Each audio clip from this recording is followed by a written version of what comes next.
The American automotive market is going through a major transition. EV adoption has grown significantly over the past few years, but the market isn't moving in a straight line. Some traditional automakers are becoming more cautious about fully electric vehicles because of profitability concerns, slower than expected demand in some segments, and changes surrounding federal EV incentives. At the same time, consumers still want better fuel economy and more electrification, and that's where plug-in hybrids become extremely interesting. A PHEV can operate like an electric vehicle for shorter daily trips, but it also has a gasoline engine for longer journeys. That means drivers can charge at home, use electric power for commuting, and still have the ability to refuel at a gas station when they need to. For many buyers, that's not a compromise, it's a practical middle ground. Toyota has arguably been one of the biggest advocates of hybrid technology for decades. The company built its reputation around the Prius and conventional hybrid systems, but now, Toyota's plug-in hybrid lineup is starting to attract much more attention. Toyota and Lexus PHEV sales have reportedly increased by 38% through July. While July itself saw an extraordinary 157% year-over-year jump, one of the biggest stars is the Toyota RAV4 Prime, Toyota's plug-in version of the popular RAV4. The RAV4 Prime combines the practicality of a compact SUV with a plug-in hybrid powertrain, giving drivers the ability to complete many everyday journeys using electric power while retaining the flexibility of a gasoline engine. And here's the interesting part: in some markets, demand for the plug-in model has been strong enough that it can compete directly with, or even outsell, conventional hybrid versions. That tells us something important.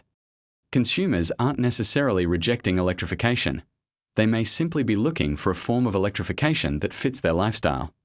Think about the average American driver. A large percentage of daily trips are relatively short. A commuter might drive to work, visit a supermarket, pick up the kids, and return home without traveling hundreds of miles. For those situations, a PHEV can behave very much like an EV. You plug it in overnight and start the next morning with a charged battery. But then comes the weekend, maybe there's a long road trip, maybe you're traveling to an area where charging infrastructure isn't convenient. With a pure EV, drivers have to think about charging stops and available infrastructure. With a PHEV, the gasoline engine becomes a backup. That removes one of the biggest concerns some consumers still have about EV ownership: range anxiety. So Toyota's PHEV strategy essentially offers an electric driving experience without requiring customers to completely abandon gasoline, and that could be exactly why these vehicles are gaining popularity. Now imagine Toyota expands this strategy. The RAV4 Prime is already demonstrating strong consumer interest, but what about larger Toyota vehicles? Imagine a plug-in hybrid Grand Highlander or a plug-in Sienna, or additional PHEV versions across Toyota's larger SUV and crossover lineup. These vehicles are used by families who may value space, towing capability, long-distance travel, and fuel efficiency all at the same time. A PHEV could potentially give them electric commuting during the week while keeping the gasoline engine available for vacations and long-distance trips. And Lexus could play an important role too. Models such as the Lexus ES and Lexus TX could potentially benefit from plug-in hybrid technology as consumer interest in electrified premium vehicles continues to evolve. If Toyota can spread its PHEV powertrain technology across more unibody models, the company could capture customers from both sides of the market: people considering a traditional hybrid and people considering a full EV. There is another important distinction here. Toyota's conventional hybrids will probably remain the company's high-volume electrified vehicles for the foreseeable future. They're affordable, familiar, convenient, and don't require drivers to plug them in.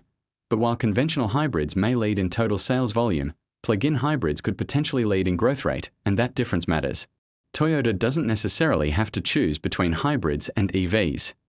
It can use multiple powertrains to target different customers at the same time. That flexibility may become one of Toyota's biggest competitive advantages.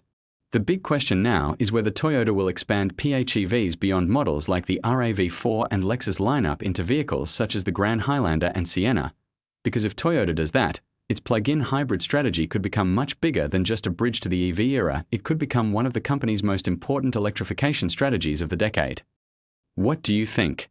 Would you choose a full EV, a conventional hybrid, or a plug-in hybrid? Let us know in the comments.